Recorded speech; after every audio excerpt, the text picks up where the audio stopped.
Hey guys, it's me and welcome to another edition of the vlog. So here we are, Supergirl, episode 2, The Last Children of Krypton. So as you've noticed, my hair, I dyed it. For those of you who looked through some of the archives or have been here from the beginning, yeah, I did start with green hair. I've kind of come full circle. I figured that since I was trying some fun stuff like the shaved sides, that I might as well go full mermaid, especially now that I have the length. So here we are. So this episode of Supergirl. A lot has happened. Sadly, this is the episode where we have to say goodbye to Tyler Hoechlin as Superman for a little while. But I really think that they've set it up in a good place so that it's hopeful that he might pop back in. Door's not totally closed. But I think we're in a much better place too as far as everyone in National City. So if the last episode was about setting up a lot of like the fun of family and things like that, this was more of the reality of what it is. Even then, the reality of what was going to happen. You know, Cara finally decided what her new career was going to be.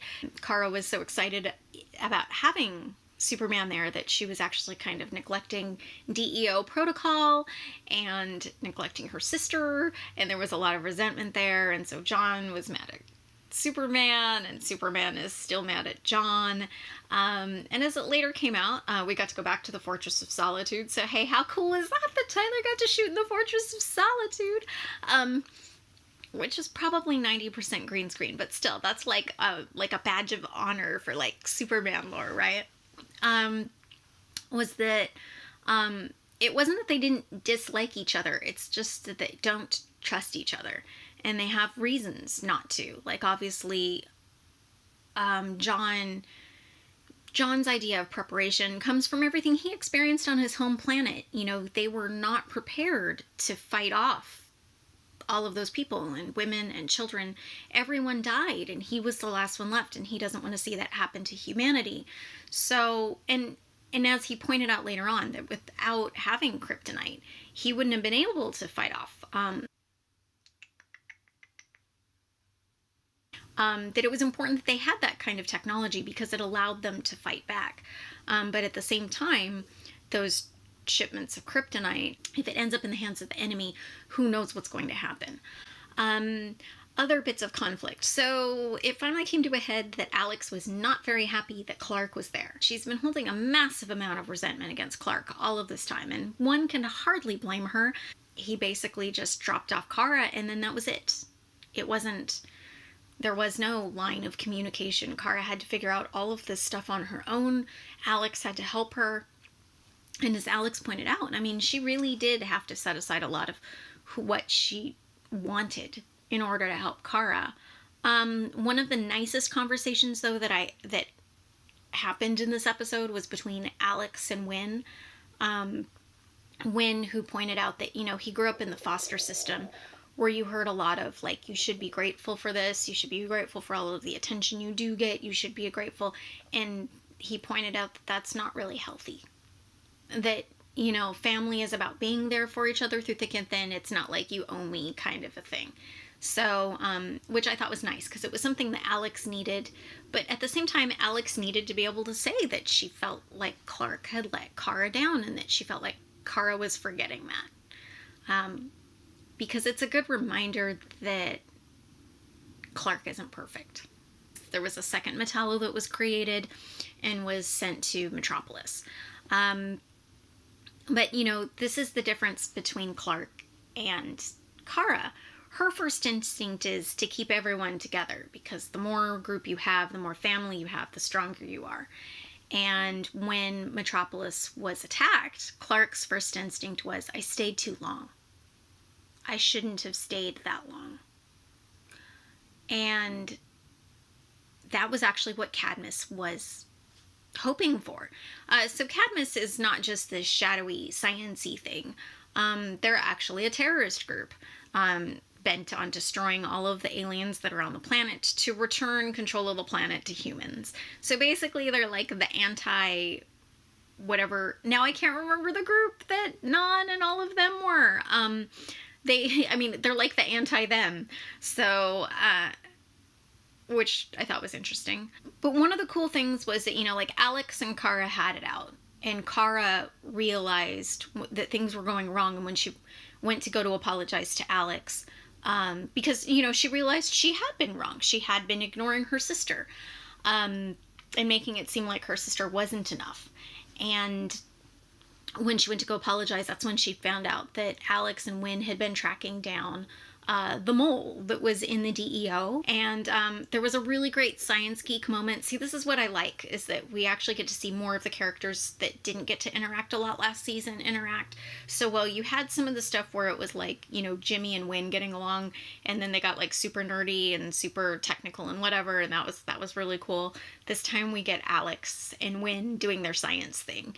And so like in this case, you know, Wynn happened to mention that it was hard enough to build the device he was building for the Kryptonians with all the kryptonite in the air, because they had been using it to subdue the mystery dude. And she realized that it meant they would be able to track it, so they found the mole that way. Cara showed up to save Alex in the nick of time, although Alex did a lot of butt kicking on her own.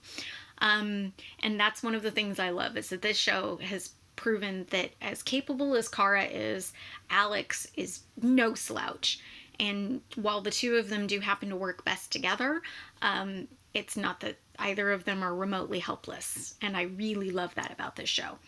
But Cara realized that Cadmus's plan in having the two Metallos was that it would cause both of the members of the House of L, that it would cause them to go to their separate cities, and that divided, fighting alone, they would never be able to defeat the Metallos. And instead, Cara realized that the thing is that Cadmus didn't realize that they weren't alone, that they did have strong backup. So they put in a plan to separate them. By the way, I want to say, I love that John disguised himself as a little girl just like Supergirl. On the other coast with National City, we had Cara and Alex fighting together, and Alex got to wear that super suit from last season. And so that was really cool. It was really great to get to see them go up against each other, and, I mean, work together to go up against the Metallos and destroy them.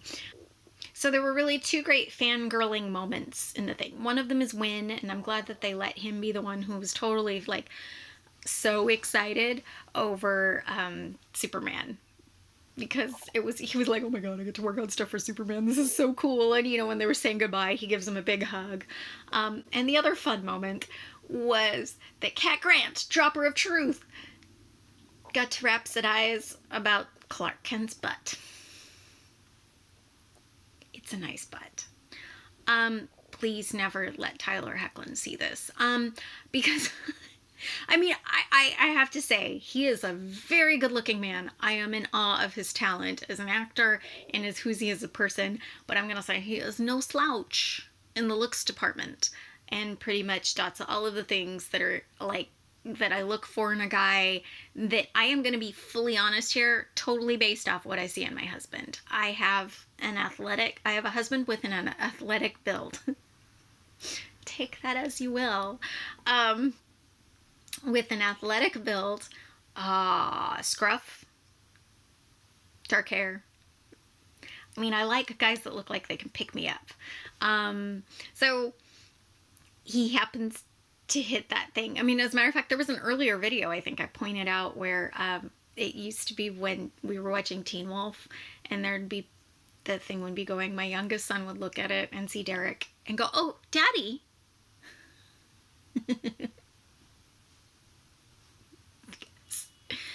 And, yeah, so, sorry. So please, let's not let Tyler find the thing, because the only reason I was mentioning the butt line was because literally, like, I got a ton of messages asking if I saw the butt line, and I did. So it was appreciated. I laughed. Cat Grant, Dropper of Truth. So as far as Cat Grant goes, she is off to do the next best thing. So while obviously part of it is for budgetary reasons, there's a big part of it that is for story reasons. Part of the thing for Cara to find herself is that she needs to do this part of figuring out who Cara Danvers is on her own. Because Cat has been a great guide for getting Cara to where she needed to be, but at some point in time, and this is the truth, you have to step out on your own. You have to take your own risks. You have to do it for yourself. And it's a valuable lesson that we all should learn, but it's definitely something that Cara needed to learn. We were introduced to her new boss, Snapper Carr. That's 2 R's, and he does not like Cara at all. He didn't like the fact that she didn't earn the job. I mean, obviously, we know she's earned the job in different ways, but to him, she's not a journalist yet.